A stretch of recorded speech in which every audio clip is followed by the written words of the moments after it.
மோடி எடுத்த ஐயா அவர்கள் எடுத்த நடவடிக்கை முழு மனதோடு பாராட்டுகிறோம்.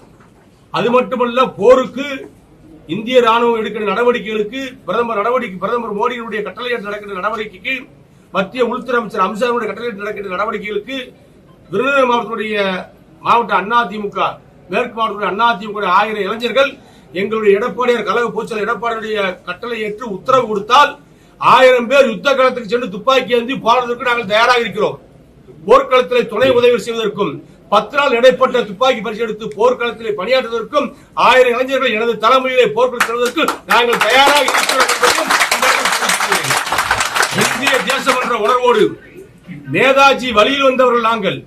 நேதாஜி சுபாஷ் நெறிமுறையை பழக்கத்தை கடைபிடிக்கிற நாங்கள். இந்திய ராணுவத்தினுடைய முழு சுதந்திர வேட்கையை தெரிந்தவர்கள் நாங்கள் என்ற காரணத்தினால் இன்றைக்கு 50 நாட்களுக்கு பின்பு இன்றைக்கு யுத்த ஒத்திகை நடக்கிறது. இன்றைக்கு யுத்தம் ஆரம்பித்திருக்கிறது. இந்த யுத்தம் பயங்கரவாதத்துக்கு எதிரான யுத்தம். இந்த யுத்தத்திலே அதிமுக பங்களிப்பு நிச்சயம் இருக்கும். அதிமுக தேசத்தின் மீது பற்று கொண்டவர்கள் என்பதற்கு அடையாளமாக யுத்த களத்திற்கு தேவை என்று சொன்ன இளைஞர்கள் தேவை என்று சொன்னால் 1000 பேர்களை விருதுநகர் மாவட்டத்திலிருந்து, சிவகாசியிலிருந்து, ராஜபாளையத்திலிருந்து, சிலித்தூரிலிருந்து, இந்த மாவட்டத்திலிருந்து அழைத்து செல்வதற்கு நான் தயாராக இருக்கிறேன்.